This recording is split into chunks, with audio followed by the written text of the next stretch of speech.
তো বন্ধুরা, যুবসাথী প্রকল্পের জন্য অনলাইন আবেদন ইতিমধ্যে শুরু হয়ে গেছে। আপনারা চাইলে এখন বর্তমানে আপনি বাড়িতে বসে আপনার মোবাইল ফোন থেকে খুব সহজে যুবসাথী প্রকল্পের জন্য আপনি অনলাইন আবেদন করতে পারবেন এবং প্রতি মাসে কিন্তু 1500 টাকা করে ভাতা আপনি পেতে পারবেন। তো সেই জন্য আজকে ভিডিওতে আপনাদের দেখাবো যে যুবসাথী প্রকল্পের জন্য আপনি অনলাইন আবেদন কীভাবে করবেন, কীভাবে ডকুমেন্টস আপলোড করবেন, কী কী ডকুমেন্টস লাগবে, আবেদনের পর স্ট্যাটাস আপনি কীভাবে চেক করবেন, সমস্ত কিছু স্টেপ বাই স্টেপ আপনাদের দেখে দেবো এই ভিডিওর মাধ্যমে। এবং এই অনলাইন আবেদন করতে কোথাও যেতে হবে না, আপনি বাড়িতে বসে মোবাইল ফোন থেকে ওই মোটামুটি 5 মিনিটের মধ্যে আপনি অনলাইন আবেদন খুব সহজে করতে পারবেন। কীভাবে অনলাইন আবেদন করবেন সেটা দেখার জন্য ভিডিওটা প্রথম থেকে শেষ পর্যন্ত অবশ্যই দেখবেন মনোযোগ সহকারে, এবং আমাদের চ্যানেলে প্রথমবার ভিজিট করে থাকলে আমাদের চ্যানেলটিকে সাবস্ক্রাইব করে রাখুন এবং পাশে থেকে বেল আইকনটিকে অবশ্যই প্রেস করে রাখুন। তো চলুন আজকে ভিডিওটা শুরু করা যাক। তো সর্বপ্রথম এই ওয়েবসাইটে চলে আসবেন, এই লিঙ্ক ভিডিও ডিসক্রিপশনে প্রোভাইড করে দেবো। এখান থেকে যুবসাথী সম্বন্ধে বিস্তারিত এখানে বলে দিয়েছে কী কী ডকুমেন্টস লাগবে, কারা আবেদন করতে পারবেন, এবং এখানে অনলাইন আবেদনের লিঙ্কও কিন্তু প্রোভাইড করে দিয়েছে। দেখতে পাচ্ছেন এই অফিসিয়াল ওয়েবসাইটের লিঙ্ক প্রোভাইড করে দিয়েছে। এখানে ক্লিক করে দেওয়ার সঙ্গে সঙ্গে তারপরে কিন্তু সরাসরি আপনাকে অফিসিয়াল পেজে কিন্তু নিয়ে চলে যাবে। ঠিক আছে, দেখতে পাচ্ছেন অফিসিয়াল ওয়েবসাইট আপনাকে নিয়ে চলে এলো। এবার দেখতে পাচ্ছেন এখানে বাংলা যুবসাথী, এখানে একটা অপশান দেওয়া আছে যে ক্লিক টু অ্যাপ্লাই বলে, এই অপশানে আপনি ক্লিক করবেন। এই অপশানে ক্লিক করে দেওয়ার সঙ্গে সঙ্গে তারপর কিন্তু সরাসরি আপনাকে নেক্সট পেজে এইভাবে নিয়ে চলে যাবে। এবার এখান থেকে অনলাইন আবেদন করতে পারবেন এবং তার স্টেটাস কিন্তু চেক করতে পারবেন। ঠিক আছে, এখান থেকে আপনি অনলাইন আবেদন এবং স্টেটাস চেক করতে পারবেন, এবং পাশে এখানে লেখা রয়েছে যে কী কী ডকুমেন্টস লাগবে, এখানে কিন্তু স্টেপ বাই স্টেপ বলে দেওয়া হয়েছে। এবার অনলাইন আবেদন করার জন্য আপনি কী করবেন, এখানে অ্যাপ্লাই অনলাইন বলে একটা অপশান দেওয়া রয়েছে, এই অপশানে আপনি ক্লিক করবেন। এই অপশানে ক্লিক করে দেওয়ার সঙ্গে সঙ্গে তারপর নেক্সট পেজ কিন্তু আপনার সামনে ওপেন হয়ে যাবে। হয়ে যাওয়ার পর এরপর আপনি কী করবেন, এখানে আপনার মোবাইল নাম্বার, এখানে আপনার মোবাইল নাম্বারটা বসিয়ে দেবেন। মোবাইল নাম্বার বসিয়ে দেওয়ার পর তারপরে ক্যাপচা বসিয়ে গেট ওটি বাটনে ক্লিক করবেন। গেট ওটি বাটনে ক্লিক করে দেওয়ার সঙ্গে সঙ্গে তারপরে কিন্তু আপনার মোবাইল নাম্বারে একটি কিন্তু পিন যাবে। ঠিক আছে, একটা ওটিপি যাবে, সেই ওটিপিটা আপনাকে বসিয়ে দিতে হবে। সেই জন্য দেখতে পাচ্ছেন ওটিপিটা পাঠিয়ে দেওয়া হলো, এখানে ওকে করে দেবেন। করে দেওয়ার পর এখানে পিনটা বসিয়ে 6 সংখ্যার পিনটা বসিয়ে এখানে ভেরিফাই পিন অপশানে ক্লিক করবেন। এই অপশানে ক্লিক করে দেওয়ার সঙ্গে সঙ্গে অ্যাপ্লিকেশন পেজ কিন্তু আপনার সামনে ওপেন হয়ে গেল। দেখতে পাচ্ছেন অ্যাপ্লিকেশন ফর্ম ফর বাংলার যুবসাথী। এখানে 3টি স্টেপে আপনি আবেদন করতে পারবেন। এখানে বেসিক ডিটেলস, ডকুমেন্টস এবং ফাইনাল সাবমিট। ঠিক আছে, 3টি স্টেপ রয়েছে। এবার মোবাইল নাম্বার দেওয়া রয়েছে। এবার আপনার আধার নাম্বার, এখানে আপনার আধার নাম্বারটা সঠিকভাবে বসিয়ে দেবেন। আপনার আধার নাম্বারটা সঠিক বসিয়ে দেওয়ার পর তারপর নিচে আসবেন। নিচে আসার পর বেনিফিশিয়ারি ডিটেলস আপনাকে বসাতে হবে। আপনার ফার্স্ট নেম এবং লাস্ট নেম বসিয়ে দেবেন, যেটা আপনার মাধ্যমিকের সার্টিফিকেট রয়েছে সেই নামটা।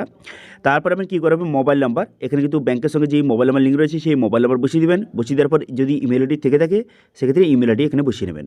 বসিয়ে নেওয়ার পর জেন্ডার, এখানে মেল বা ফিমেল জেন্ডারটা আপনি সিলেক্ট করবেন। করে নেওয়ার পর আপনার ডেট অফ বার্থ, আপনার ডেট অফ বার্থটা সঠিকভাবে বসিয়ে দেবেন। ঠিক আছে, 21 থেকে 40 বছরের মধ্যে হতে হবে।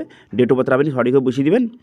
বসিয়ে দেওয়ার পর তারপর আপনি কী করবেন, এখানে ফাদার্স নেম, আপনার বাবার নামটা বসিয়ে দেবেন। বসিয়ে দেওয়ার পর আপনার মায়ের নাম, আপনার মায়ের নামটা বসিয়ে দেবেন। এবার যদি আপনি বিবাহিত হয়ে থাকেন সেক্ষেত্রে আপনার স্ত্রীর নামটা বসিয়ে দেবেন, এবং যারা বিবাহিত মহিলা আবেদন করছেন তার স্বামীর নামটা বসিয়ে নেবেন এখানে। ঠিক আছে, স্পাউস নামের জায়গায়।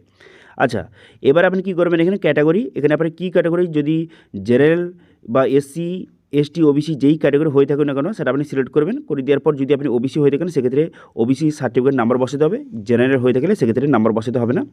ক্যাটাগরি সিলেক্ট করবেন। করে দেওয়ার পর ম্যারিটাল স্ট্যাটাস, আপনি বিবাহিত না অবিবাহিত সেটা সিলেক্ট করবেন। করে দেওয়ার পর আপনার যে কন্ট্যাক্ট ডিটেলস আপনাকে বসাতে হবে, সেই জন্য আপনি কী করবেন, এখানে হাউস নাম্বার বসিয়ে দেবেন। বসিয়ে দেওয়ার পর আপনার যে ভিলেজ নামটা বসিয়ে দেবেন। বসিয়ে দেওয়ার পর পোস্ট অফিসের নামটা বসিয়ে নেবেন। বসিয়ে নেওয়ার পর ডিস্ট্রিক্ট এখান থেকে সিলেক্ট করে নেবেন। ডিস্ট্রিক্ট অপশান ক্লিক করে ডিস্ট্রিক্ট সিলেক্ট করবেন। করে দেওয়ার পর ব্লক বা মিউনিসিপ্যালিটি সিলেক্ট করবেন। করে দেওয়ার পর যদি ব্লক সিলেক্ট করেন সেক্ষেত্রে ব্লকের নামটা এখান থেকে আপনি সঠিকভাবে সিলেক্ট করবেন।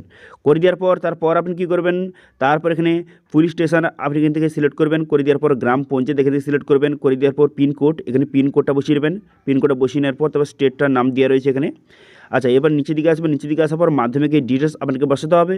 সেই জন্য আপনি কী করবেন, কোন বোর্ড থেকে আপনি মাধ্যমিক পাস করেছেন, বোর্ড অপশান ক্লিক করে এখানে সিলেক্ট করে নেবেন যে কোন বোর্ড থেকে আপনি মাধ্যমিক পাস করেছেন। সিলেক্ট অপশানে ক্লিক করে এখানে বোর্ডটা সিলেক্ট করবেন। করে দেওয়ার পর মাধ্যমিকের অ্যাডমিট কার্ডে যে রোল এবং নাম্বারটা বসিয়ে দেবেন।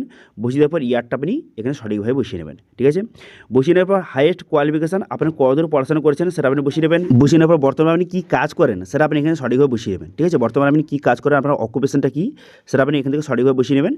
বসিয়ে নেওয়ার পর তারপরে কী করবেন, ব্যাংকের ডিটেলস আপনাকে বসাতে হবে। আধার লিঙ্ক থাকতে হবে অবশ্যই ব্যাংকের সঙ্গে। সেই জন্য আপনি কী করবেন, ব্যাংকের নাম বসিয়ে নেবেন, ব্রাঞ্চের নাম বসিয়ে নেবেন। বসিয়ে নেওয়ার পর অ্যাকাউন্ট নম্বর এবং আইএফসি কোডটা সঠিকভাবে বসিয়ে নেবেন। বসিয়ে নেওয়ার পর এখানে বলা হয়েছে আপনি অন্য কোনো স্কিমের কি টাকা পান, যে স্কলারশিপ ছাড়া, কোনো রকম স্কলারশিপ বা এডুকেশন বেনিফিট ছাড়া আপনি অন্য কোনো স্কিমের টাকা পান, যেমন কৃষক বন্ধু বা লক্ষ্মী ভাণ্ডার যদি পেয়ে থাকেন সেক্ষেত্রে ইয়েস করবেন এবং তার ডিটেলস এখানে লিখে দেবেন যে কী পান, আপনি কৃষক বন্ধু পান না লক্ষ্মী ভাণ্ডার পান সেটা লিখে দেবেন। ঠিক আছে, এবার যদি কোনো রকম স্কিমের বেনিফিট যদি না পেয়ে থাকেন সেক্ষেত্রে আপনি কী করবেন, এখানে নো সিলেক্ট করে এখানে সেভ বেসিক ডিটেলস অপশানে ক্লিক করবেন। এই অপশানে ক্লিক করে দেওয়ার সঙ্গে সঙ্গে তারপরে কিন্তু নেক্সট পেজ আপনার সামনে ওপেন হয়ে যাবে। এবার কিন্তু ডকুমেন্টস আপনাকে আপলোড করতে হবে। প্রথম দেখতে পাচ্ছেন যে মাধ্যমিকের অ্যাডমিট কার্ড, আপনাকে মাধ্যমিকের অ্যাডমিট কার্ড কিন্তু আপনাকে এখানে আপলোড করতে হবে। এখন চুজ ফাইল অপশানে ক্লিক করে মাধ্যমিকের অ্যাডমিট কার্ডটা আপলোড করে দেবেন।